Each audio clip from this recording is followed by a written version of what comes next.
Talking with the experts.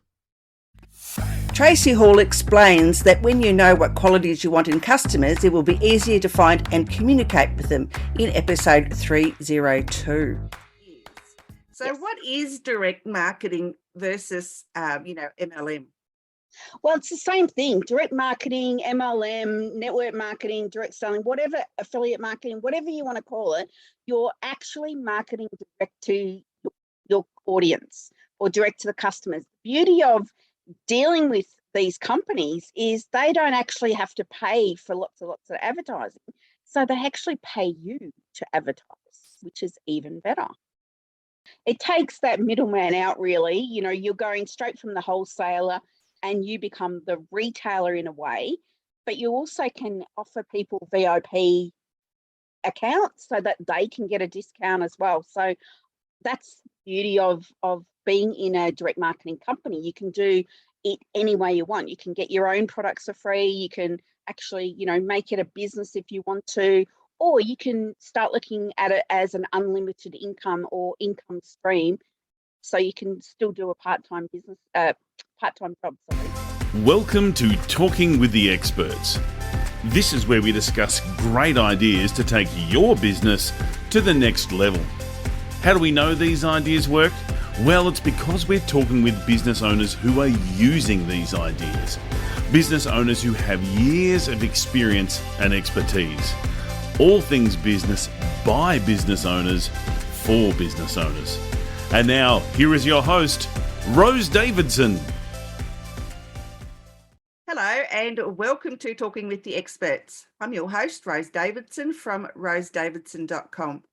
Talking with the Experts is about all things business by business owners for business owners. You can find it on all good podcasting streaming platforms and on YouTube. I want to ask you a question. Why do you think it's important to have really great content that keeps your customers? Well, discovering that when you know what qualifies you and what people want, what your customers want, it will be easier to find and communicate with them. My next guest, Tracey Hall, will be discussing all things content and why it is important to find and keep your customers. Welcome, Tracey, and thank you so much for joining me today. I'm so excited. I can't wait. Tracey, tell me, how did you get into the business that you're in at the moment? It was purely by accident, would you believe? All those years ago when I was, 5, I think, not really, but I was 19, I got into my industry by accident because I wanted new skin. And I found that I was actually good at being around people and good at being and understanding what people wanted. I also was really good with listening to what they wanted too, because that's a special skill. So then as I got older and older, well, we'll just say we get more interesting, shall we? I found that I wanted to mentor people as well, and I was doing it for free anyway. So I changed over and now get paid for it. It's exciting. Now, you've been involved in the direct marketing industry for over 30 years. So Yes. What is direct marketing versus, MLM?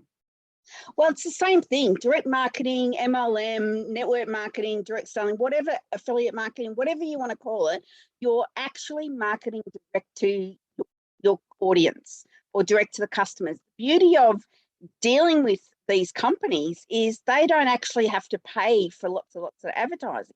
So they actually pay you to advertise, which is even better. Okay, that makes a lot of sense. I suppose they get both ends of the stick, really, don't they? They get to sell their product or get you to sell their product and get you to advertise their business. And then you get money in the middle.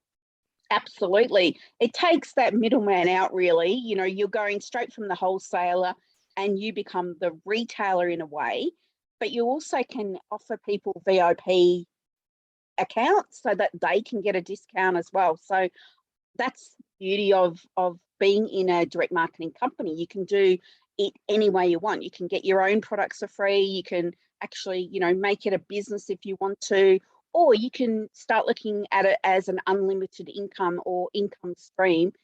so you can still do a part-time job, sorry. Yeah, I know that you're really into the ethics behind direct marketing, because there are a bit of shonky people. There are a few shonky people out there in the world, and they don't. I mean, they sell their product, but they don't deliver, all those sorts of things. And I know you're trying to stamp all that out. So tell me, why having content is important, and why would it, keep your customers? Well, it's funny you say about the ethics and everything. I think that there's so much, like, we live in a digital world where there's so much crap out there, right? So we want to cut through all of that. And, there was a lot of people that were a few years ago putting out income claims. Well, I called them out because that is part of their contract that they sign. That is one of the conditions that they can't do. If their company is part of the Direct Selling Association, they cannot make income claims. So when they're putting out their content and they're making these wild claims, then you have to actually call it out. So when you're actually doing correct content, it does attract the right people. I always talk about the qualities you want in those prospective customers. So what sort of qualities do you want in your prospective customers?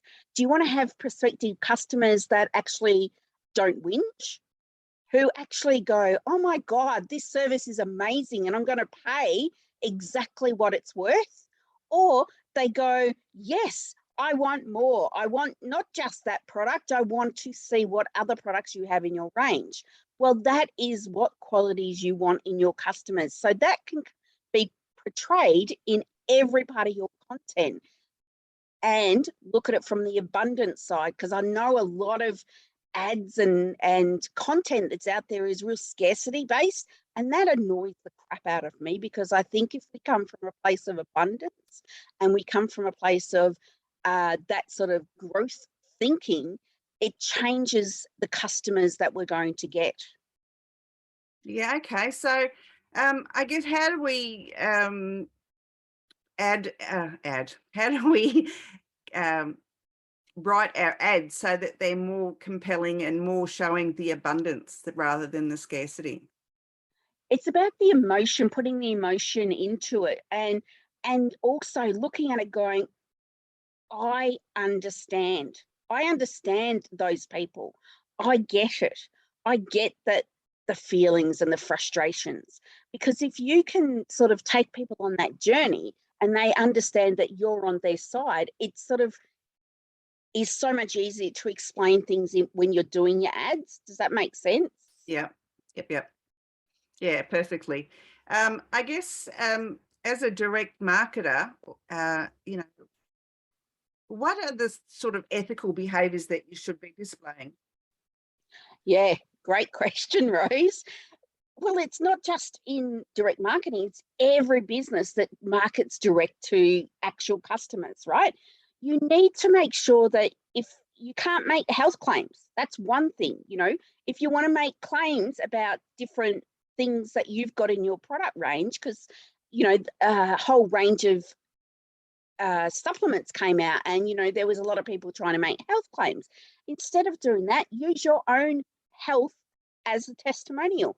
So I've got more energy because I've used this product, or I've got more, I can sleep better because of this product. You're using yourself as the testimonial, and that can then translate into, oh, this person understands me because they've gone through the same thing. So you're changing it from, that lack of to that, I've got amazing amount of sleep now. I've got the energy to chase the kids around the block, that type of thing. Yeah, it makes perfect sense, actually, to use yourself, and quite often marketers are saying, use yourself as the guinea pig, and you'll sound more authentic that way, rather than if you use stats from the internet that you found, or use the claims that someone else has put out there, and they could be a falsehood. Oh, absolutely. And it's quite ironic that some people do love stats in every part of your business, but that's where you attract those different customers. because people buy based on their personality. Okay. So someone who's like based on stats, they want to know the ins and outs of everything.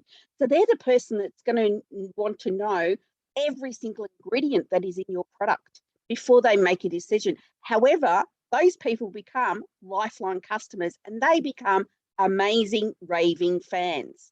So what do I mean by raving fans? A customer is someone who will buy off you once. You want to get that recurring, that they're buying off you constantly. And then a raving fan is someone who will go, I am so pleased. Tracey has the best customer service. The products are changing my life. Get in touch with her. So they do all the marketing for you. How cool is that? Yeah, it's really good. I like that. It's quite often how I get my guests on here is that people have referred them on, and it's really pleasing to know that my guests are so they like being on here so much that they will recommend my show to somebody else. So it's really great. I like that. Well, you are such a nice, welcoming person, so that makes a difference. Oh, thank you, Tracey. Thank you, Tracey. I guess what and we haven't really touched on this. What are the good qualities of a direct marketer? The good qualities of someone being in direct marketing, someone who's open to possibilities, really, someone who's got really great listening skills. So they're using their two ears and shutting their mouth. Because if you listen to what others need, it makes such a difference. And great quality is being aware of how you're putting yourself out there so that you're not off-putting your family, friends, and everyone around you. The way that they used to do it is you used to, like, it was called frank. So friends, relatives, and pretty much anyone with skin, right? But that's not the way it works anymore because we are so savvy and we are so aware of what's going on because you can Google it. Now you need to be more aware of what customers are feeling about something, putting the emotional side in it so that you're taking them on the journey. And that's what you can do, having great qualities as an amazing direct marketer. Represent your business in a with your values intact, not just being spammy pammy. And it's funny you mentioned the qualities because we have a code of ethics as the association. So it's incredible that we talked about the qualities because those qualities are pretty much the same as what we love in our code of ethics. And we talk about the golden rule as do unto others as you want done to you. So if you're going to spam everyone, expect to get spammed back. But if you're nice to everyone, expect that back. It comes back to you. So that's an amazing quality to have. Yeah, I agree. And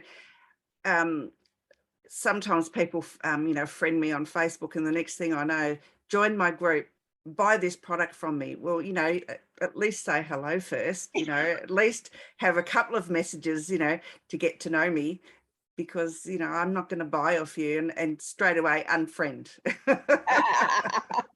And whereas I see it as a challenge because I look at those people and go, oh my God, I can help you. I can help you do this better. And by the end of the conversation with me, they've thanked me. They've either thanked me or they've blocked me. Yeah. Because I just don't like it. I mean, I wouldn't do it to somebody else. So unless put a like on the post or something that I've done, then I might think about messaging them. I wouldn't just do it. Make friends with somebody and then send them a sales thing. It's not the way I do business. Well, a lot of people don't, and I don't as well. I did when I first got onto Facebook. I'd friend request like everyone because it was it's all shiny new object. But now we realise that Facebook is just one tool in our armour that we have. So you starting to spread and do the copy and paste crap to everyone. Guess what? Everyone finds out. And even though we're in 195 countries and there's trillions of people in the world, it's still small when you look at the internet. Absolutely, it is. Yes. Yes. Tracey, where can people find you if they'd like to work with you? Well, I'm the lady with the blue hair. I know you can't see it in the podcast, but you can find me on Facebook. I'm on LinkedIn. I'm very, very political on Twitter. So if you don't like that, don't come on Twitter with me. And I'm on Instagram as well. I'm looking at my own TV show and podcast down the track, and I can't wait to have Rose as one of my guests. That'd be great. I look forward to that. Tracey, if you've got any words of wisdom that you'd like to share with our audience today. Content is king. Make sure you do it with values and integrity in mind. Well, that was short and sweet and to the point. Tracey, it's been a pleasure. I've loved catching up with you. It's been too long between conversations. You have a great day, and I'll talk to you again really soon. You've been listening to Talking with the Experts, hosted by Rose Davidson. Make sure you have a look at our back catalogue over at talkingwiththeexperts.com. And be sure to subscribe to our podcast so you don't miss out on any episode. We look forward to your company next time.